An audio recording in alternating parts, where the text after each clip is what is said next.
तो आज का टॉपिक है सॉइल प्रोफाइल। सॉइल प्रोफाइल जो होती है एक तरीके का वर्टिकल सेक्शन होता है सॉइल का, जो कि हमें उसके लेयर्स दिखाता है, उसके हॉरिजन्स दिखाता है, सरफेस से लेके डाउन उसके पेरेंट रॉक तक, पेरेंट रॉक जहाँ से वो मिट्टी बनी होती है। दीज हॉरिजन्स जो होती है वो रिफ्लेक्ट करते हैं सॉइल फॉर्मेशन के प्रोसेसेस को, उनके कंपोजिशन को और उनके बायोलॉजिकल एक्टिविटीज़ को।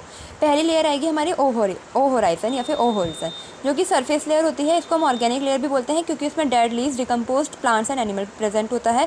टॉप मोस्ट लेयर होती है, डार्क कलर की होती है, माइक्रोबियल एक्टिविटी को सपोर्ट किया जाता है और ये प्रोमिनेंटली फॉरेस्टेड सॉइल्स में मिलती है। ये सब डिवाइडेड होती है ओ आई में, ओ ए में और ओ ई में। जो ओ आई होती है उसे लिटल लेयर बोलते हैं क्योंकि ये स्लाइटली डिकम्पोज ऑर्गेनिक मटेरियल होता है और इसमें जो प्लांट रिमेन्स होते हैं ना वो रिकॉग्नाइजेबल होते हैं, मतलब वो दिखते हैं आधे गले हुए से। ओ ई जो होता है वो मॉडरेटली डिकम्पोज ऑर्गेनिक मटेरियल होता है और ओ ए जो होता है वो ह्यूमिफाइड लेयर होता है, मतलब ये हाईली डिकम्पोज होता है और इसमें मोस्टली ह्यूमस होता है। देन वी हैव कि ओ होराइजन के फंक्शंस क्या होते हैं। इसका initial site of humus formation start हो चुका होता है यहाँ पे, ठीक है, और इसमें न्यूट्रिएंट साइक्लिंग जोन होता है ये। फिर दूसरा है हमारे पास दूसरी layer A horizon. A horizon जो होती है वो टॉप सॉइल होती है just below the O horizon. इसकी कंपोजिशन होती है मिनरल्स और ऑर्गेनिक मैटर। इसमें ह्यूमस प्रेजेंस होता है हाईएस्ट अमाउंट में और इसमें बायोलॉजिकल एक्टिविटीज़ होती हैं, जैसे कि प्लांट रूट्स प्रेजेंट होते हैं, बैक्टीरिया प्रेजेंट होते हैं, अर्थवॉर्म प्रेजेंट होते हैं। और ये जो होता है ये जनरली डार्क कलर का होता है क्योंकि इसमें ह्यूमस जो होते हैं वो बहुत ज़्यादा अमाउंट में मिलती है और ये हाई पोरोसिटी होता है और फर्टाइल होता है। ऑब्वियसली फर्टाइल होना ही है क्योंकि इसमें ह्यूमस मिलता है। इसमें एलुविएशन होती है। एलुविएशन क्या होता है? लीचिंग, जिसमें सिलिकेट, क्ले, आयरन और एल्यूमिनियम की लीचिंग होती है। मतलब जो उसके जो कोलॉइडल सब्सटेंस होते हैं या फिर जो सॉल्युबल सब्सटेंस बोलो उनको हटाकर वो नीचे वाले लेयर में चला जाता है पानी के थ्रू। फिर हमारी जो थर्ड लेयर है ई होराइजन, ये एलुविएशन लेयर होती है। ई से ऐसे हम याद रख सकते हैं कि यहाँ पे एलुविएशन वाला प्रोसेस होता है।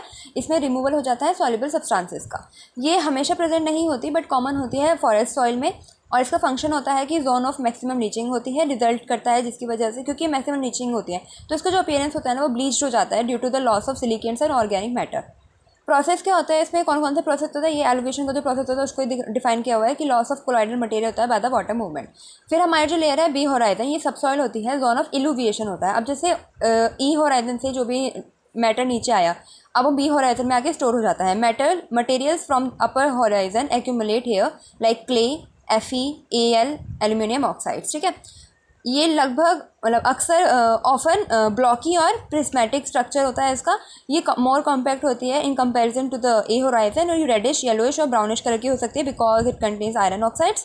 देन इसका फंक्शन क्या होता है कि it acts as the reservoir of nutrient, support करती है वाटर रिटेंशन को। इसमें पीरोजेनिक प्रोसेसेस भी होते हैं जैसे कि क्ले इल्यूविएशन, कैल्सिफिकेशन, ग्लेइंग या फिर लेटराइजेशन भी बोलते हैं जिसे। इल्यूविएशन क्या होता है? Decomposition of leached material. Calcification क्या होता है कि अक्यूमुलेशन हो जाता है कैल्शियम कार्बोनेट का। और लेटराइजेशन या फिर ग्लेइंग जिसे बोलते हैं उसका मतलब क्या होता है कि फॉर्मेशन हो जाता है आयरन और एल्यूमिनियम रॉक सॉइल का। फिर नेक्स्ट है हमारे पास सी होराइजन, जिसे हम पेरेंट मटेरियल भी बोलते हैं। पार्शियली वेदर्ड पेरेंट रॉक होता है, अनकॉन्सिलेटेड होता है। वेदरिंग ऑफ रॉक्स होती है इसमें मिनिमम पार्टिकल्स में। ये डिटरमाइन करती है मिनोलॉजी को, texture and pH of the upper horizon को। It also plays a role in soil genesis and geochemical fluxes. फिर है हमारे पास जो हमारी लास्ट लेयर होती है आर होराइजन, जो कि बेड रॉक होती है, कंसोलिडेटेड रॉक लेयर होती है क्योंकि इसमें ग्रेनाइट, लाइमस्टोन और बसाल्ट प्रेजेंट होता है।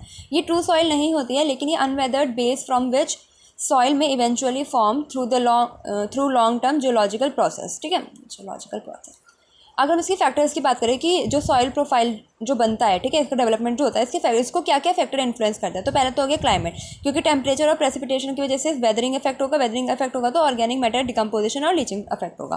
फिर हो गया ऑर्गेनिज्म कि इसमें किस तरीके के plant, bacteria, fungi, animals present होते हैं क्योंकि वो ह्यूमस को कॉन्ट्रीब्यूट करते हैं, गल जाते हैं ना जब डिकम्पोज हो जाते हैं तब।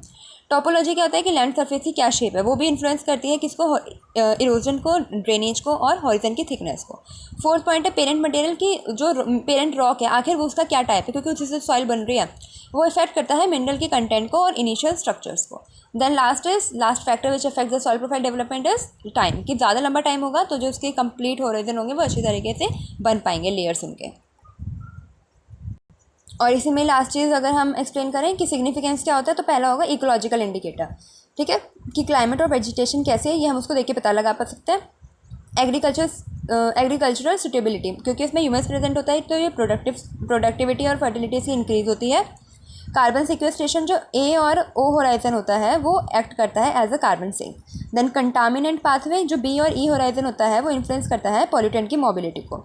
देन क्लाइमेट चेंज, सॉइल की जो डेप्थ होती है और ऑर्गेनिक कार्बन प्रोफाइल को अफेक्ट करता है ये। ओके।